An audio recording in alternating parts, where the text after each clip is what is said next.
All right, here we go. This is lesson 5 and it's on higher order derivatives. And what that means is that we've basically been taking a function and then finding the derivative. Well, it's the first time we find a derivative, but can we take the derivative of that derivative? We can. So that means we can have a first derivative and then a second derivative and then a third derivative and then a fourth derivative, and we're getting to crazy town. So that's what we're going to look at today. They are called higher order derivatives. Now brace yourselves. You're going to want to write this down.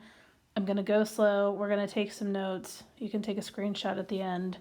Whatever. Notation is a thing, so pay attention. Words are a thing. Like, these things have funny names, and that's what we're going to look at. The actual math of it is easy. That's not the issue.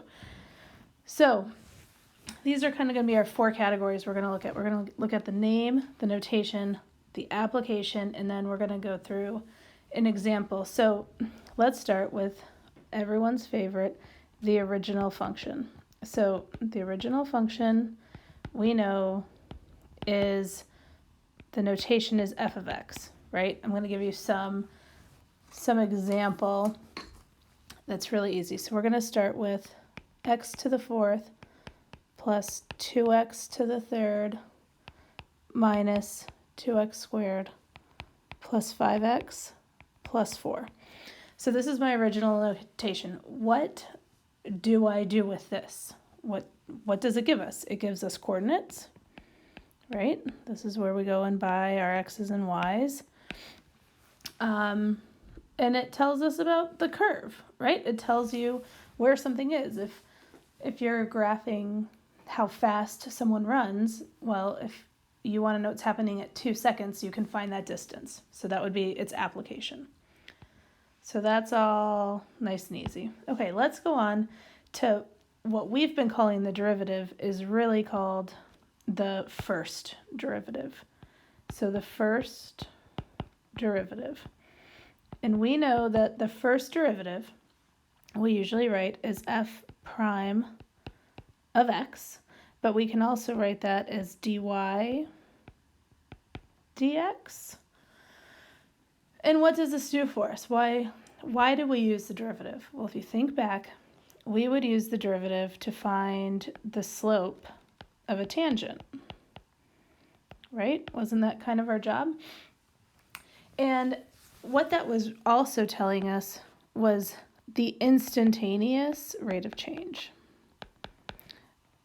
Rate of change takes way too long to write, and I'm going to start writing ROC. So the instantaneous rate of change. And this, we know, if you apply that to physics, is velocity. Okay, so this is velocity. This is the important word for the first derivative. It's telling us about the velocity. So if you're given a word problem and someone asks you to find the velocity of the runner, then you would use the first derivative. If you were looking for if you were looking for where they were, you would use the original function. So now I'm going to take this example. This was my original function. And to find the first derivative, I'm just going to use product law, and I'm going to take the derivative. So x to the 4th is 4x to the 3rd plus 2x to the 3rd. The derivative of that is 6x squared. The derivative of negative 2x squared is negative 4x. And the derivative of 5x is 5. So here is my first derivative. All I did was take the derivative. Now, the second derivative comes next. Now, the second derivative is called, it's called the second derivative. Or we can call it f double prime of x and put those 2 little tick marks. Or we can say f with a little 2 of x, f double prime of x. Or we can say d2y dx squared.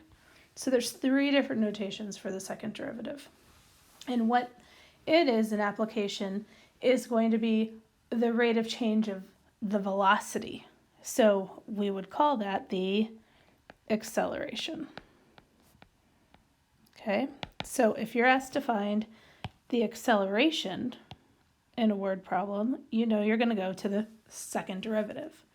Well, to find the second derivative, we're going to look at the first derivative, and we're going to take the derivative of that. So I'm going to take the derivative of 4x to the third, and that's going to be 12x squared.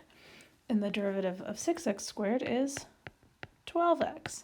And the derivative of negative 4x is negative 4.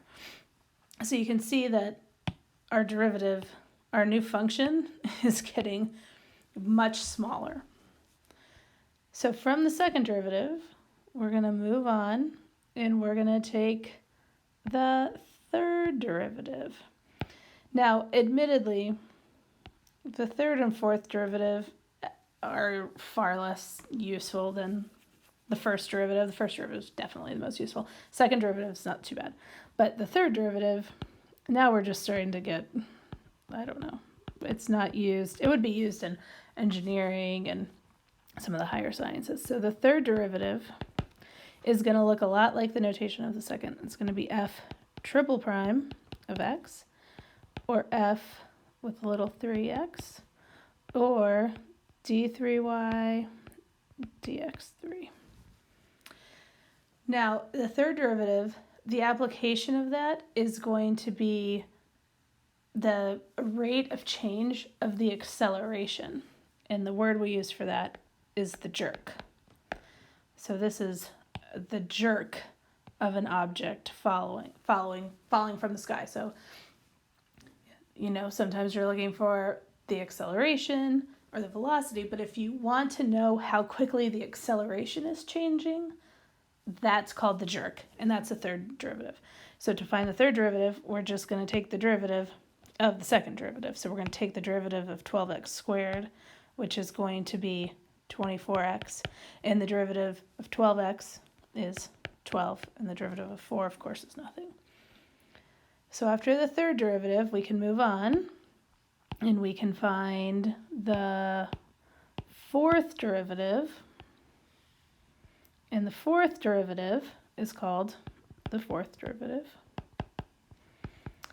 And its notation changes a little bit. We quit using the little tick marks because that's just getting too cumbersome. So we just say f4 of x, or d4y dx4. So after 3 ticks, we stop using that. Now the application of this is going to be how quickly the jerk is changing.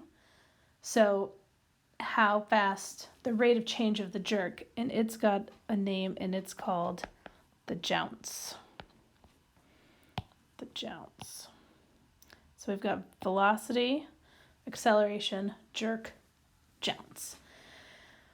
And just like we've been doing, to find the fourth derivative, we're going to take the derivative of the third derivative. And the derivative of 24x, of course, is just 24.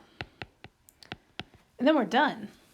So to find the fifth derivative doesn't really make sense. I think in theory you can, take the fifth and sixth derivatives, but their applications become, not really efficient or useful. And eventually you can run out of function, I guess it depends on the function you start with, but really there's not really any practicality or application after that. So we, generally speaking, stop at the fourth derivative. Oh, another name for jounce, sometimes it's called, I like this one better, the snap. I think that's probably one of those things that depends on who you're talking to, the jounce or the snap.